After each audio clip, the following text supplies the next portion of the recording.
You know what sucks? Carnivals. You know, they've got some shoddy rides, overpriced concessions, and impossible to win rigged games. I haven't been to the carnival since I was a teenager in 2018, so I decided to go back in July of this year since the lockdowns were finally over and the carnival happened to be in town. It's one of those traveling carnivals that only stay in town for a week and then move to the next location. Now that I was a young adult and it was now in my town, I decided to go on my day off from work and bring a friend with me. I thought it was going to be an amusing and exciting evening. However, there were very few rides and it was not worth the high price of $30 for 20 tickets. There was this one ride, I forgot what it was called. It was shaped like a circle and spins while moving up and down, and it caused my back to hurt for like a week. Another detail I want to mention is when I went there with my family back in 2018, there was this ride called the Zipper that my mom and brother went on, and I ended up sitting out on that one along with my stepdad, and we spotted some missing screws, rotting screws, and loose screws present on the ride structure. Definitely Final Destination material. Next I want to talk about the games. You couldn't even use your tickets to play the games, you had to use your own money. $5 per game for these rigged carnival games. There was this game where you had to use this stick that had a circle on the end of it to pick up a glass bottle and then make it stand up. The instructor could do it perfectly somehow, but no one else could. It's a shame I wasn't able to win that giant Yoshi plush, I really wanted that. Another insanely rigged game I want to mention is this station where they had all these coin pusher machines. Do you remember that mobile game Coindozer from the early 2010s? It was just like that, but in real life. You insert a quarter into the machine, it falls down the hole, and then the moving bar pushes the coins over the edge. To entice people to play it more, they put all sorts of money in there, even $100 bills. A gullible kid playing that game may not know that the chance of winning those bills is zero, as they were taped onto the board and you can't actually get them out of the machine. Not to mention the rude staff, they were constantly having an attitude.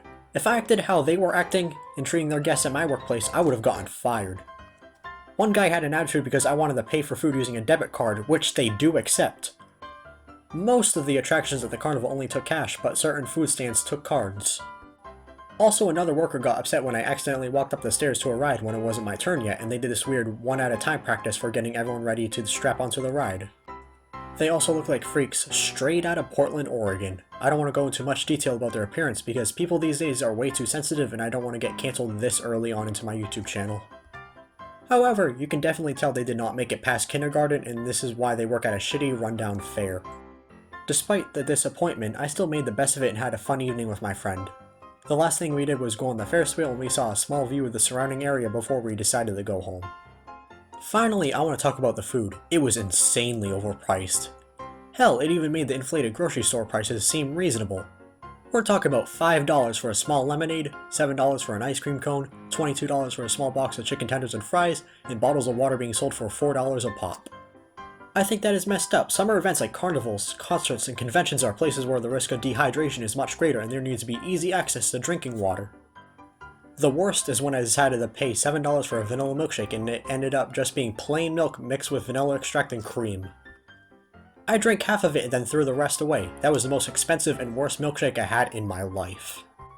I even saw the worker making it through the window and I saw them use Market Basket brand milk. That was kind of funny.